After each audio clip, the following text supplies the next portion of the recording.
मुस्लिम vote bank जो है वो कंसोलिडेट हो रहा है। उनको ये लग रहा है कि भाई जो कैंडिडेट जीत सकता है, जो बीजेपी को हरा सकता है, हम उसे ही वोट देंगे। मैं तो ये मानता हूँ कि कोई भी पार्टी, चाहे वो कांग्रेस हो, चाहे वो ओवैसी की पार्टी हो, चाहे वो बीजेपी हो, जो इस तरह की बातें करे, जनता बस ये देखे कि भाई हमारा विकास कहाँ है, हमें जॉब मिल रही है, हमारे बच्चे को बढ़िया स्कूल मिल रहे हैं, साफ सफाई है, हॉस्पिटल अच्छे हैं कि नहीं। जो मेन जो इनको जो टेंशन है, जो वो है जो बैकवर्ड का जो वोट अलग हो गया, जो पिछड़ी जातियों का जो वोट अखिलेश की पार्टी को चला गया या कांग्रेस की तरफ चला गया। देखिए कांग्रेस जिन्होंने इतने साल इस देश पे राज किया, उनका जो सबसे स्ट्रांग वोट बैंक रहा है वो मुसलमान और पिछड़ी जाति रही है। पिछड़ी जाति हमेशा बहुत जमाने तक कांग्रेस के साथ थी। नमस्कार, मेरा नाम है नरेश कोश्यारी और राइटर्स टेक में आपका बहुत बहुत स्वागत है। आज हम महाराष्ट्र चुनाव पर बात करने वाले हैं और महाराष्ट्र चुनाव में योगी आदित्यनाथ की एंट्री हो चुकी है और योगी आदित्यनाथ ने महाराष्ट्र में उसी नारे के साथ एंट्री की है जो उन्होंने हरियाणा में दिया था। नारा है बटेंगे तो कटेंगे, यानी बटोगे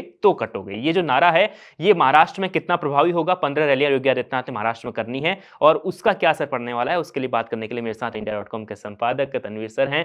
सर, तो क्या लगता है आपको कि कितना असर पड़ने वाला है इस नारे का? योगी आदित्यनाथ 15 रैलियां करने वाले हैं। देखिए, जैसे आपने बताया कि ये जो नारा है बटेंगे तो कटेंगे, ये सबसे पहले हरियाणा में इस्तेमाल हुआ, जो अभी हरियाणा में चुनाव हुए, और योगी आदित्यनाथ ने ही सबसे पहले इस नारे को दिया। अब ये चुनाव जब होते हैं इस देश में, जब भी हम लोग देखते हैं चुनाव में हमेशा कुछ ना कुछ नारे आते हैं, कभी कुछ। ये एक नया नारा आया है, इस साल ही आया है एक है, और इसमें मुझे लगता है कि इसको जो मैसेज जो है साफ है वो हिंदुओं की तरफ है कि अगर आप बटेंगे, अगर आप जाति में बटेंगे कि भाई अगड़ी और पिछली जाति, तो उससे फिर आपके वोट बढ़ जाएंगे और फिर जो लोग आपके ये हैं वो आपको काटेंगे या आपको नुकसान करेंगे, आपको किसी तरीके से हानि पहुंचाएंगे। हरियाणा में बीजेपी को ऐसा लगता है, और अभी रिजल्ट्स की जो एनालिसिस जो हम लोगों ने की है उसके बाद ये लगता है कि ये नारे से फायदा हुआ है, क्योंकि हरियाणा एक ऐसा चुनाव था जो ऐसा लग रहा था कि कांग्रेस आसानी से जीत जाएगी, लेकिन बिल्कुल आखिरी समय में सब कुछ बदल गया और कांग्रेस हार गई। एक सर, महाराष्ट्र में एक चीज है कि वहां पर शिवसेना जो है, लोगों ने लोकसभा चुनाव में दिखा दिया कि वो उद्धव ठाकरे की शिवसेना के पक्ष में है। वहां के लोग जो शिवसेना के कांग्रेस को भी फायदा हुआ। हाँ, लेकिन सर यहाँ पर क्या है कि शिवसेना का जो वोट बैंक है वो अधिकतर हिंदू वोट बैंक है, उसके खाते में आता है। क्या उस वोट बैंक को काटने की कोशिश है ये नारा देकर? देखिए, ये नारा महाराष्ट्र में भी चल रहा है और झारखंड में भी चल रहा है। आज सुबह योगी आदित्यनाथ की एक सभा थी झारखंड में, कोडरमा में, वहाँ पे भी इन्होंने ये नारा दिया है। और महाराष्ट्र में तो बजाबता हमने देख रहे हैं कि पोस्टर्स भी लगे हैं और बात भी चल रही है। तो जो महाराष्ट्र के जो वोटर हैं, सपोज जो हिंदू वोटर्स हैं, अब उनमें बंटवारा है, क्योंकि पार्टीज इतनी हो गई है। अब शिवसेना की ही 2 पार्टी हो गई है, एनसीपी की 2 पार्टी है, बीजेपी खुद है, कांग्रेस है।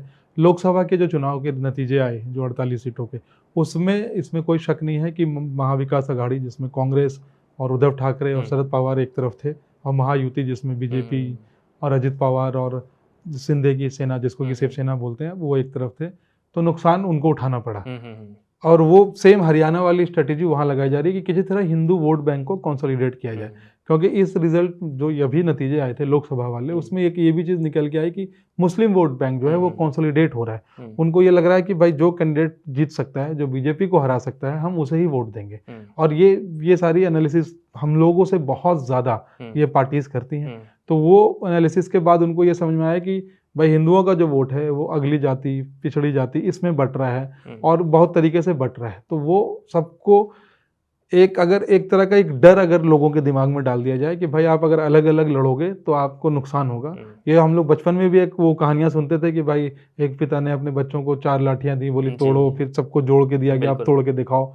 तो ये कहीं ना कहीं उस तरीके की ही राजनीति है। मुझे जो इसमें थोड़ा सा ये दिखता है, वो ये दिखता है कि मतलब ये जो वर्ड्स हैं कटेंगे, ये थोड़ा सा ज़्यादा मतलब on the other side of the spectrum है कि भाई कोई किसी को काट नहीं रहा, ना ही मुसलमानों को यहाँ काटा जा रहा है, ना ही हिंदुओं को। हमारे यहाँ सब बड़े आराम से रहते हैं। राजनीति ठीक है, राजनीति बिल्कुल सर। एक इस तरीके का नैरेटिव जो सेट हो रहा है चुनाव में कि देखिए उत्तर प्रदेश में सारे मुस्लिमों ने मिलकर एक साथ वोट किया बीजेपी के खिलाफ, अब आप हिंदू हैं तो आप भी मिलकर खिलाफ। लेकिन मैं आपको बता दूं कि ओवैसी साहब तो लगातार कांग्रेस और सपा का विरोध कर रहे थे वहां पर भी। बिल्कुल, देखिए ये अगर उत्तर प्रदेश की बात कर ले, जहाँ बीजेपी को तगड़ा झटका लगा है लोकसभा में खासकर, तो वहाँ पे सिर्फ मुसलमान ही नहीं, वो जो बैकवर्ड क्लास के लोग थे, जो एक पीडीए का गठबंधन बनाया था अखिलेश यादव ने, पिछड़ा, दलित और ये, उसमें अल्पसंख्यक, वो उनको कामयाबी मिली है उसमें। ऐसा नहीं कि सिर्फ मुस्लिम वोट ही एक जगह होके गया और वो उनको, अगर ऐसा होता तो मेरठ से अरुण गोविल नहीं जीतते। मेरठ में भी काफ़ी आबादी जी, है जी, मुसलमानों जी। की, मेरे ख्याल से तकरीबन 40-42% है, हम्म, फिर भी अरुण गोविल वहाँ से जीते, जो राम का रोल प्ले करते थे। जो मेन जो इनको जो टेंशन है, जो वो है जो बैकवर्ड का जो वोट अलग हो गया, जो पिछड़ी जातियों का जो वोट अखिलेश की पार्टी को चला गया या कांग्रेस की तरफ चला गया। देखिए कांग्रेस जिन्होंने इतने साल इस देश पे राज किया, उनका जो सबसे स्ट्रांग वोट बैंक रहा है वो मुसलमान और पिछड़ी जाति रही है। बिल्कुल। पिछड़ी जाति हमेशा बहुत ज़माने तक कांग्रेस के साथ थी। बाद में फिर लालू यादव ने उसको बिहार में सेंध लगाई, मुलायम सिंह यादव ने यहाँ और कांशीराम मायावती ने उत्तर प्रदेश में सेंध जी। लगाई। क्षेत्रीय पार्टी जो खड़ी होती गई उन्होंने कांग्रेस के इस वोट बैंक में सेंध लगाया। जी। मुसलमान वाले वोट बैंक में भी आरजेडी और जेडीयू वगैरह ने सेंध लगाई। अब जो है कि अब वो वोट जोड़ रहा है। अब उसमें की बहुत सारी वजह हो सकती हैं। ये भी हो सकता है कि भाई बीजेपी का 10 साल का शासन था लोकसभा में, उससे लोग थोड़ा उब गए थे, उनको लगा होगा कि भाई हम किसी नए आदमी को, किसी नए लीडर को चांस देते हैं। अब ये जो बटोगे तो कटोगे के जवाब में जो अखिलेश लेके आए कि न बटेंगे न कटेंगे, हम जुड़ के रहेंगे, तो वो भी मतलब उनका भी अपना नारा चल रहा है आज भी। मतलब अभी थोड़ी देर पहले खड़गे साहब जो कांग्रेस के अध्यक्ष हैं मल्लिकार्जुन खड़गे, उनका एक रांची में उनकी एक सभा थी, मैं उनको सुन रहा था। उन्होंने ये बोला कि भाई ये लोग जो इस तरीके की वायलेंट बातें कर रहे हैं, आप उनको क्यों वोट देंगे? आप ऐसे लोगों को वोट दीजिए जो जोड़ने की बात हो रही है। कांग्रेस ऐसे भी अपनी राहुल गांधी मोहब्बत की दुकान चला रहे हैं। अब ये तो जनता को डिसाइड करना है कि भाई उनको, मैं तो ये मानता हूँ कि कोई भी पार्टी, चाहे वो कांग्रेस हो, चाहे वो ओवैसी की पार्टी हो, चाहे वो बीजेपी हो, जो इस तरह की बातें करे, जनता बस ये देखे कि भाई हमारा विकास कहाँ है, हमें जॉब मिल रही है, हमारे बच्चे को बढ़िया स्कूल मिल रहे हैं, साफ सफाई है, हॉस्पिटल अच्छे हैं कि नहीं। अगर वो कोई पार्टी दे रही है तो फिर उन पे ही वोट देना चाहिए। ये मेरे ख्याल से ये, हालांकि असल में राजनीति इन्हीं चीजों पर होती है, लेकिन भारत में जो है वो धर्म की राजनीति है, वो बिल्कुल। सभी और जानते हैं। ये चुनाव आयोग को भी कभी कहीं ना कहीं देखना चाहिए कि हर तरफ से, दोनों तरफ से, दोनों पक्ष की तरफ से ऐसे ऐसे बयान आ रहे हैं सामने कि जो मतलब मुझे लगता है 15-17 साल तो प्रोफेशनल लाइफ के हो गए चुनाव को कवर करते हुए, और उससे पहले जब हम स्कूल कॉलेज में थे तब पढ़ते हुए या देखते हुए, मैंने इस तरीके का राजनीति का स्तर कभी नहीं देखा। झारखंड में जैसे सीता सोरेन के खिलाफ जो जेएमएम के जो एमएलए हैं, आतिफ हुसैन या कोई है, उन्होंने जो बोला वो भी बहुत ही बेहद शर्मनाक है। या इधर से जो बोल रहे हैं लोग, दोनों साइड मतलब ऐसा लग रहा है कि कौन कितना नीचे जा सकता है, उसका एक कंपटीशन चल रहा है। तो वो मतलब ये वाजपेयी जी वाला वो नहीं है कि अपने प्रतिद्वंदी को चुप भी करा रहे हैं और उसको एक ऐसे मतलब प्यार से चुप करो। हाँ, वो दौर नहीं है कि भाई जहाँ पे हम लोकसभा के जो बहस होते थे, वो मुझे याद है कि मैं अपने नाना वगैरह के साथ बैठता था, देखता था उनको, और बहुत अच्छा लगता था देखने में। हालांकि बीजेपी हमें पसंद नहीं थी, लेकिन उनकी बातें अच्छी लगती थी कि भाई कुछ तो अच्छा बोल रहे हैं।